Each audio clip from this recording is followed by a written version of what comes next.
Well, good afternoon, everybody. How y'all doing? Pretty good here, and welcome to the channel. Hey, today we're out taking a cruise in the Tacoma. Now, I've done some changes, heading back to stock in the Tacoma, and I thought, I ought to take it out and make sure that everything's working right, because I've taken out the front-facing camera. I've removed the Raptor-style lights that I had in the front. I put the grill back on, the original chrome-surrounded grill. That's back on. And there's just a lot of connections and things that you have to screw with, especially the TSS system.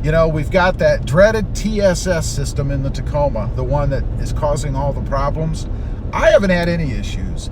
A lot of people report that they lifted their truck and they changed their grill and then that system didn't work. Well, I haven't had any issues with mine at all. Not even a glitch. And of course, my truck is lifted.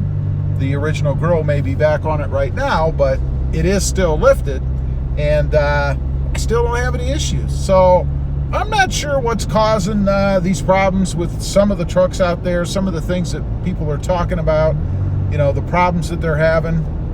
I don't know. Sometimes you got to wonder if they're in a little user error, if anybody's done any of their own mods and things. I mean, you do have to be careful when you're doing these things, right? You got to make sure you get things back in the right spot. Got to make sure you get the connections right. All that little stuff. So, I don't know. So far, I will report, I've been out in it for about 15 minutes now or so, something like that. And no issues. No warning lights, no little glitches. I did have to reset the clock in the radio. That was a pretty complex little adjustment. But I did manage to accomplish that, and we are set perfectly there. So no issues as far as that goes. One thing I am impressed with the radio, and this is the Intune system, I guess, is that it did hold or maintain my radio stations, which I was really surprised. I thought, after I've done this, and I've had the radio disconnected before, and it's always held the radio stations. But this last time I had it off for quite a while, disconnected from power, and it still held the radio stations. So that's pretty cool. I'm pretty happy about that. I don't know why we can do that these days and not hold the clock, but hey, whatever. I guess it needs to be connected constantly so it can maintain its ticking. I don't know. So, what have I done so far?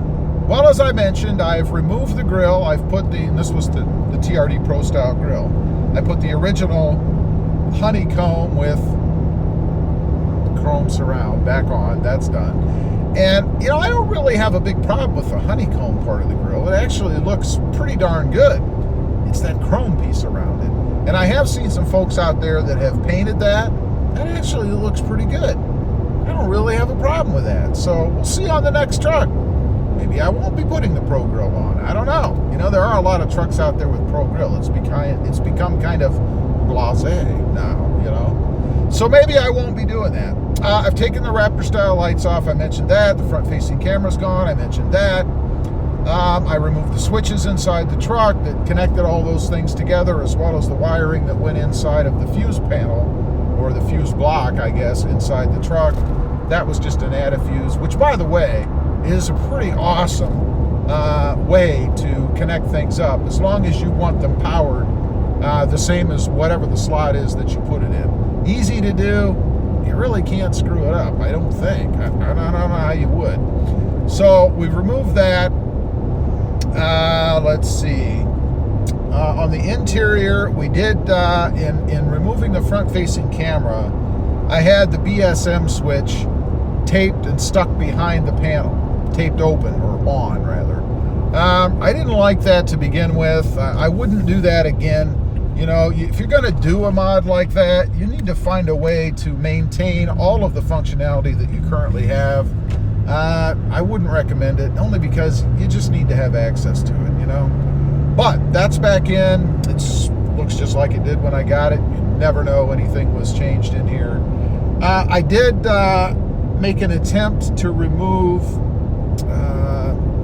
the overlays that I have in here. I have, I wouldn't say a ton, but a good number of carbon fiber overlays over the chrome bits and pieces.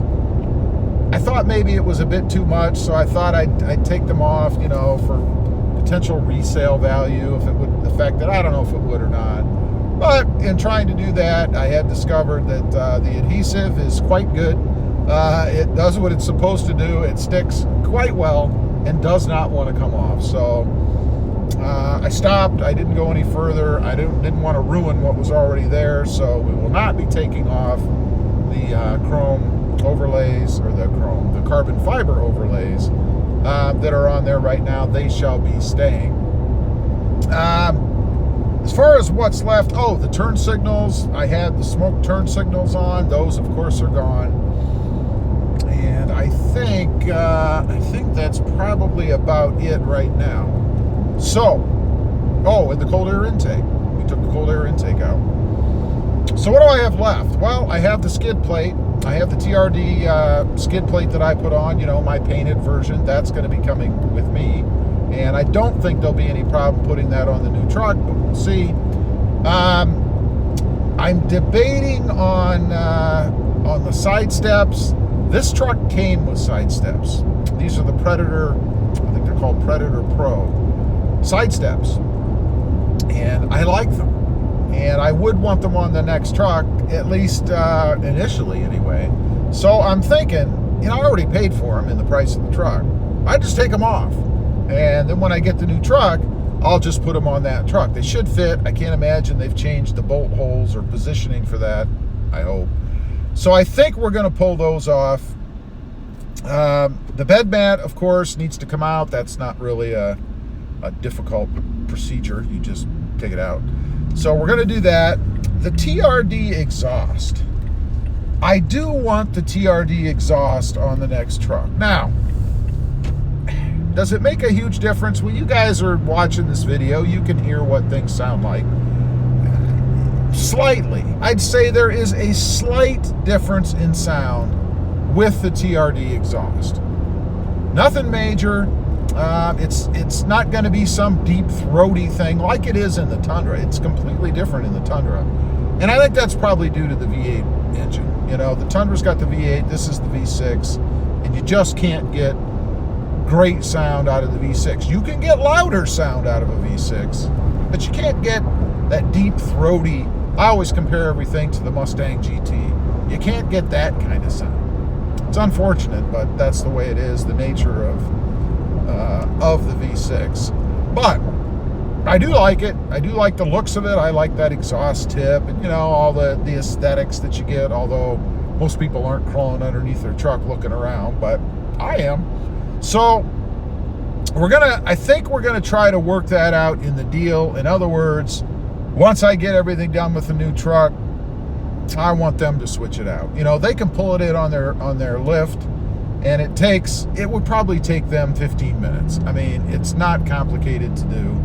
I could do it myself, but I really doubt they're going to let me have both trucks and let me take things off and put things on. I just can't imagine they're going to do that, but who knows? So hopefully it is the same configuration, and it will indeed fit for a piece-for-piece swap, if you will, onto the new truck. So that's really the last thing. I do have LED lights in here, both on the interior and on the exterior, the headlights and the fog lights and all that good stuff.